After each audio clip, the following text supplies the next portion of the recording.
Assalamualaikum warahmatullahi wabarakatuh. Kembali lagi dalam video saya. Kali ini saya akan membacakan lagi salah satu mimpi dalam buku ini ya, buku kumpulan mimpi-mimpinya Muhammad Qasim bin Abdul Karim. Kali ini saya akan membacakan di halaman 81 dengan judul 3 Kastil Kaum Muslimin. Seperti biasa, saksikan sampai akhir ya.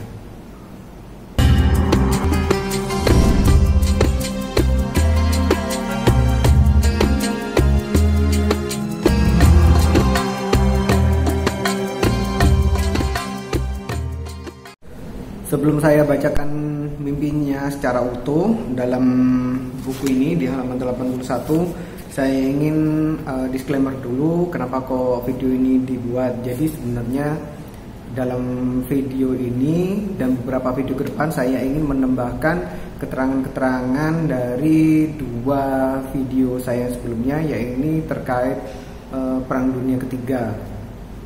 Perang Dunia Ketiga dan Ghazwatul Hindi. Jadi sebenarnya Ghazwatul Hindi itu kan termasuk atau ending di Perang Dunia Ketiga. Dan di video-video tersebut kan saya menyebutkan tentang kastil kaum muslimin ya. Nah, jadi saya ingin menambahkan keterangan dari mimpinya Muhammad Qasim sendiri terkait dengan kastil kaum muslimin. Jadi kita mulai baca ya di halaman 81 di buku ini ya, dengan judul 3 Kastil Kaum Muslimin. Bismillahirrahmanirrahim. Saya bacakan. Pada cerita ini dalam kurung editor, dalam naskah asli dikatakan dalam video ini kurung tutup, aku akan mengungkapkan beberapa kebenaran yang mengejutkan dari mimpi ilahiku. Tidak ada keraguan bahwa semua peristiwa ini akan segera terjadi satu demi satu. Dalam banyak mimpiku, aku melihat Islam seperti 3 bangunan yang kuat yang terlihat seperti kastil atau benteng. Kastil ini melindungi Islam. Baru-baru ini Allah memperlihatkan dengan jelas semua kastil ini kepada aku melalui mimpi ilahi. Menurut mimpi benarku, kastil pertama adalah Turki. Kastil kedua adalah Arab Saudi, dan yang ketiga adalah Pakistan. Aku melihat bahwa 2 dari 3 kastil sudah dihancurkan oleh pasukan Illuminati. Jadi seakan-akan waktu mimpi ini disampaikan itu kondisinya sudah 2 kastil Islam itu sudah dihancurkan oleh Illuminati ya. Ini yang pertama adalah Turki, yang kedua adalah Arab Saudi, kemudian yang ketiga adalah Pakistan. Untuk dengan kondisi saat ini mungkin dari kita ada yang bertanya, kenapa kok bukan Indonesia? Bukankah Indonesia itu adalah negara muslim terbesar? Nah, ternyata di mana video ini dibuat, jumlah muslim terbesar itu bukan lagi di Indonesia ya, tapi di Pakistan. Lanjut ya, paragraf berikutnya. Dalam mimpi pada bulan Desember 2015, dalam kurung Nabi, kurung tutup, Muhammad SAW mengatakan kepadaku bahwa kastil terakhir Islam adalah Pakistan, yang berarti ketiga dan terakhir adalah Pakistan. Lihatlah gambar ini. Jadi di sebelah kirinya paragraf itu ada gambarnya. Ada 3 gambar sketsa benteng pada sebuah peta. Lanjut paragraf berikutnya. Pada 4 Desember 2014, dalam mimpiku Allah memperlihatkan kepadaku bahwa Islam mempunyai 3 benteng utama. Dan aku melihat 2 dari 3 benteng tersebut dihancurkan oleh kekuatan jahat Illuminati. Dan mereka menghadapi perlawanan yang kecil dari Muslim. Kaum Muslimin menjadi sangat gelisah ketika kastil pertama telah hancur. Akan tetapi mereka tidak dapat melakukan apapun. Nah, sampai sini dulu. Ingat, di kondisi Agustus 2024 ini, di mana Turki sudah mulai banyak melakukan serangan-serangan ke Israel. Dan kalau misalnya tiba-tiba Turki ini tumbang di tangannya Israel dan sekutunya, ya gimana ya? umat Islam itu seakan-akan untuk kondisi saat ini itu tidak bisa melakukan apapun karena tidak ada satu pemimpin ya, satu leader di umat Islam yang bisa menggerakkan seluruh umat Muslim di dunia. Itu menurut saya tapi ya. Lanjut ya. Kemudian orang-orang Muslim terguncang hebat ketika pasukan jahat menghancurkan kastil kedua. Nah ternyata setelah kastil pertama Turki tumbang, kemudian benteng kedua ini Arab Saudi. Ya gimana nggak shock Arab Saudi tumbang itu kan? Di situ kan ada Mekah dan Madinah kan. Mereka berteriak, berkata, ini adalah kehancuran besar untuk umat Islam.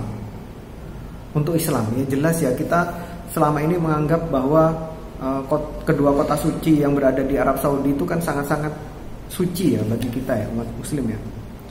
Kemudian pasukan-pasukan iblis bergerak menuju Pakistan yang merupakan kastil ketiga dan terakhir Islam. Jadi setelah Turki hancur atau tumbang, kemudian Arab Saudi juga ikut tumbang, kemudian si tentara yang menghancurkan dua benteng ini mulai bergerak ke Pakistan yang tadi sudah disebutkan sebagai benteng terakhir umat Islam. Lalu mimpi itu beralih ke sudut pandangku. Aku melihat diriku berada di kastil ketiga dan terakhir dari Islam, Pakistan ya. Dari arahku melihatnya, dari pandanganku adalah peran dari tiga kastil yang terletak satu persatu, sedangkan dua kastil pertama diserang oleh musuh dengan menggunakan senjata. Aku sangat khawatir dan ingin memperingatkan orang-orang, tetapi tidak ada satupun yang memperhatikan, sehingga mereka kehilangan dua kastil pertama Islam. Jadi berarti seharusnya kita itu memperhatikan ya tanda-tanda mulai kedua kastil itu mau dirobohkan ya. Paragraf berikutnya, kemudian aku melihat musuh bergerak menuju kastil ketiga dan yang terakhir dari Islam. Dalam ketakutan, orang-orang Muslim berlarian dan mencoba untuk bersembunyi. Aku berkata kepada mereka bahwa walaupun kalian bersembunyi atau melawan, kalian tetap akan terbunuh. Kemudian aku memutuskan untuk berperang sembari menyelamatkan Islam karena Allah, bahkan jika itu berarti kematian. Jadi di dalam mimpinya Muhammad Qasim itu berani mati demi Islam ya. Kemudian Allah menganugerahi orang-orang Muslim di kastil ketiga dengan kekuasaan-kekuasaannya dan dengan jet tempur yang kuat dan canggih. Jet-jet tempur ini ditakuti oleh dunia dan juga sebagai harapan yang sangat kuat bagi orang-orang Muslim yang ada. Kemudian orang-orang Muslim berhasil mempertahankan kastil terakhir Islam dengan pertolongan Allah. Kemudian Muslim dari timur mulai menyebarkan Islam dengan sesungguhnya di seluruh dunia dengan rahmat Allah Subhanahu wa taala. Lantas seluruh dunia diisi dengan kedamaian dan keadilan hingga datangnya Dajjal.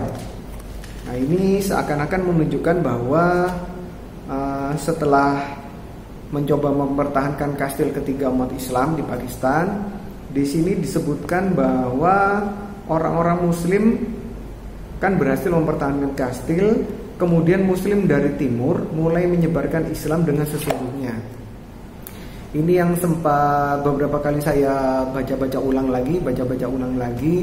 Jadi terkait dengan bahasa Islam yang sesungguhnya, itu banyak juga disebutkan di buku ini, di mimpinya Muhammad Qasim, menunjukkan seakan-akan kalau ditakwilkan ya, itu seakan-akan bahwa kondisi agama Islam saat ini itu tidak sama dengan kondisi agama Islam seperti di zamannya Nabi Muhammad. Dan harapannya di akhir zaman itu memang akan ada Islam yang seperti Islamnya waktu Nabi Muhammad itu. Karena sekarang kan sudah tidak sama, makanya di mimpinya Muhammad Qasim itu Nabi Muhammad menyatakan bahwa rumahnya beliau atau agama Islam itu sudah tidak seperti rumahnya beliau yang dulu, atau tidak seperti agama Islam yang dulu. Karena ya mungkin ya, ini sekali lagi mungkin contoh, sekarang kan kita banyak mazhab, banyak aliran. Bahkan Kang Diki bilang katanya aliran Islam sekarang itu sudah 100. Dan aliran-aliran di dalam Islam ini di akhir zaman ini kan sudah memenuhi kriteria dari hadis yang mengatakan 73 atau 72 golongan itu kan. Terus kemudian nanti akan ada dari negara timur ya, Muslim dari timur. Jadi Muslim dari Timur ini, kalau saya sih harapannya Muslim dari Timur ini adalah Indonesia ya. Jadi kebangkitan Islam yang murni itu moga aja dari Indonesia, atau paling enggak ya dari Pakistan itu sendiri ya. Kemudian dunia diisi dengan kedamaian dan keadilan hingga Dajjal datang. Jadi setelah Perang Dunia Ketiga, setelah Ghazwatul Hindi itu, setelah umat Islam mempertahankan benteng ketiga, yaitu Pakistan, maka akan ada kedamaian dan keadilan sampai Dajjalnya muncul. Dan periode waktu itu sekitar 7-8 tahun. Lanjut paragraf berikutnya. Aku membutuhkan dukungan dan bantuan dari siapapun untuk menyebarkan mimpi-mimpi ini. Tolong jangan hidup dalam kegelapan dan ketahui makna mimpi ilahi ini. Permainan musuh yang jahat ini akan segera berakhir. Kabar gembira ini adalah motivasi terbaik bagi setiap orang beriman sejati yang tersisa. Ini kalimatnya Muhammad Qasim menyatakan jangan hidup dalam kegelapan dan ketahui makna mimpi ilahi ini. Berarti ya kita harus mengetahui makna mimpi-mimpi ini. Tidak bisa ditelan mentah-mentah. Kita harus tahu apa makna atau takwil dari mimpi yang disampaikan oleh Muhammad Qasim bin Abdul Karim dari Pakistan ini. Jadi kita harus tahu takwilnya apa. Memang ada beberapa mimpi itu yang sudah jelas, tidak perlu ditakwilkan. Tapi banyak juga mimpi itu yang harus ditakwilkan. Ya seperti saya contohkan kemarin, naik permadani, mengeluarkan cahaya dari jarinya, ada gambaran anjing di luar rumahnya kebanjiran, rumahnya bocor, terbang ke angkasa, mesin terbang dan sebagainya itu sebaiknya memang perlu takwil ya. Lanjut, ini di terakhir ya, di halaman 83-nya.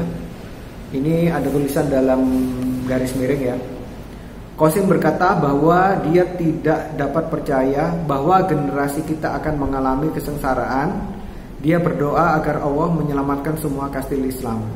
Bagaimanapun tidak ada keraguan bahwa hal ini kelak akan terjadi satu persatu. Dan Allah menjanjikan kita jalan keluar dengan membagikan mimpi ini kepada seluruh dunia. Apalagi di paragraf berikutnya disebutkan bagi setiap orang beriman sejati yang tersisa. Jadi seakan-akan Muhammad Qasim ini mempertanyakan ya, atau pengen memastikan keimanan kita itu sampai sejauh mana sih terhadap terhadap Islam ini gitu loh.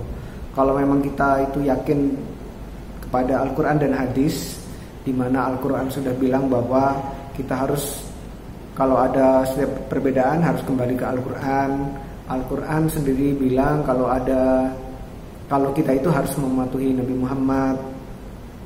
Kemudian Nabi Muhammad sendiri dalam hadisnya menyatakan bahwa banyak ya. Satu, orang yang memimpikan Nabi Muhammad insya Allah itu pasti benar, karena setan tidak mungkin menyerupai Nabi Muhammad.